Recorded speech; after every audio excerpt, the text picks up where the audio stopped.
Championship match, Auckland rugby lock Tim Walters was banned for 3 weeks because of an off-the-ball incident. A disciplinary committee last night viewed this video footage and decided Walters was guilty of initiating the tongue wrestle with Waikato prop Andrew Lumsdawn. Well, that's totally unacceptable, Brian. Oh, yes, Grant, they've been eyeing each other up for most of the half, and there you see Walters clearly putting the tongue in. Oh, all right, no, I warned you. You looked at me first. Don't tell me how to ref The again. disciplinary committee warned Walters that on-field affection would not be tolerated.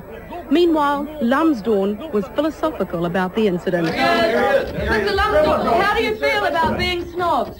Look, it's one of those things. Rugby's a very physical game, and sometimes one thing can lead to another. While Lumsdawn was coy, Newsflash understands Walters has since apologised by taking him out to dinner. Car manufacturer. Accidents that occur around the home. I'm here at this ordinary house to see how safe it is. Let's go. I found this can of petrol carelessly stored in a locked garage. See how easy it is for me to spill it all over the lounge. One carelessly lit match, and you've got a real family barbecue. Look at this. Sharp knives. I could have 4 or 5 of these in my hand. The phone goes. I'm talking to a mate. Kia ora, my darling. You wander into the nursery, and without thinking, you drop these into the baby's cot. And before you know it, you've got a jumbo tragedy burger. How about this? You're having a bath. You're listening to the radio. You're making toast. And you're polishing your 22. Suddenly, the doorbell goes. You get up to go answer it. You drop the radio into the bath, sending 10,000 volts through your body, causing your finger to go onto the trigger and shooting yourself in the head with a 22. A gush of blood goes into the toaster. It falls into the bath, electrocuting you even more. The bullet travels through your brain. It knocks over this jar of pills, which goes into your mouth and poisons you. Imagine that little shock when a loved one finds you. It's all about common sense. You owe it to yourself, and you owe it to your family to keep your home safe. So think hard and think safe. This has been a Newsflash community message. I'm Tarangi Ho Tarangirangi. Yeah, this way, lads. Front room, my lad. Texan Hewitson now assures me he has a news report of great importance. Us girls have been getting our own back by turning up to male strip reviews in giggly, excited droves, screaming and cheer-wetting over the sight of bronzed, muscular, oily thighs, hard little buns and tiny G-strings restraining enormous... Right, that'll do, Missy. Settle down. I'm taking over this introduction. Mary St. Mary with this report, and so on.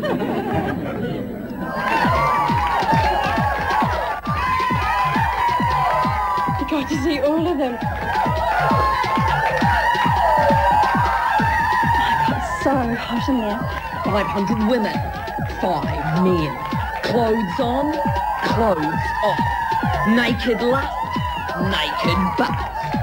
Female fantasy fulfilled.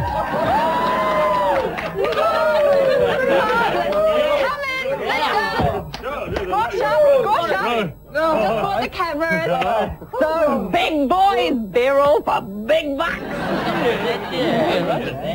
Paul, the fireman character, inspiration?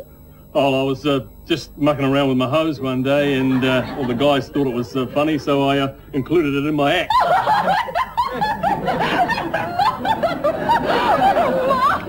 That's one for the grandchildren. So what are the best things about this job?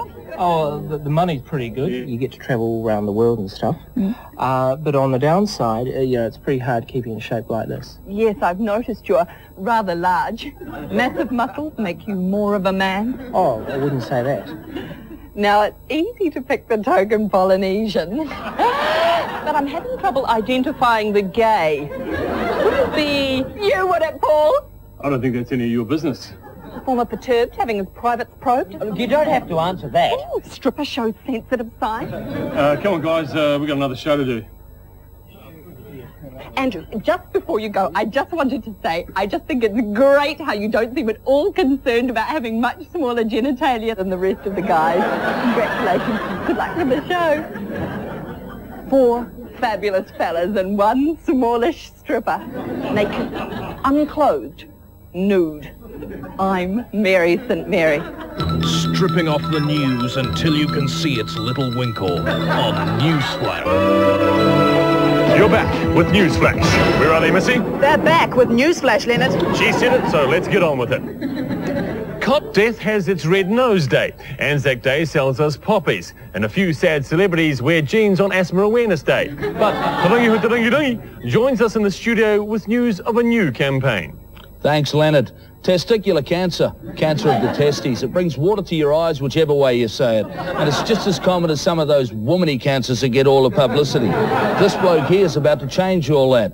With me is Tim Flack, president of the Testicular Cancer Society. Rungy.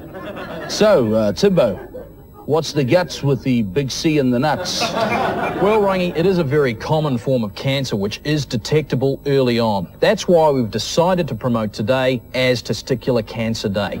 So, how do you detect it there, Flaxter? Self-examination. That's what this campaign's all about, Rungy. We want men to stop being shy about their testicles and examine them now and again. Could you give us a demo there, Flacco? On TV? Bugger off. That's why I brought this model here. Now, you stick your hand down there and you're basically feeling round for A couple of lumps, perhaps? very funny, Rungy. No, you're feeling round for something that shouldn't be there. Like another man's hand, perhaps? You're not helping, you know, Rungy. Yeah, sorry, mate. So how do you plan to promote this Testicular Cancer Day? Well, we've decided to call this Blue Ball Day. What? Yeah, for $2, people can buy a pair of blue balls, loop them over the buckle of their pants to show their support for TC. Now, we thought blue because it's the opposite of red, which is a healthy colour. And people are going to buy these? For $2, yeah. Could you maybe give us a demo there, Timbo? Oh, yeah, sure, mate. Now, you just loop them over here, and you wear your nuts, hey presto. Yeah? We're also going to give people these giant blue balls to hang at the back of your car, and we're currently negotiating with the Sky Tower to have a giant pair at the base of the Sky Tower there. Well, Timbo, I admire your courage, mate, but I can't see these things taking off, though. I must say, you've got a lot of balls. Rungy. I have to disagree with you there, Rungy. I think it's a good cause. Missy? I love my balls. Smuggling the news in the condom of truth on Newsflash. Ah! Spiders! All over me! Get them off, Missy! Get them off! That's what the news would sound like if I was banged off my nut on some wicked drugs. It's not pretty, is it? But drug statistics revealed that by the year 2024, even newsreaders will be addicted to some form of out-of-it gear. Mary St. Mary has this report. On behalf of... Come on, you guys, open up. Oh, man, you guys are not going to believe this. This is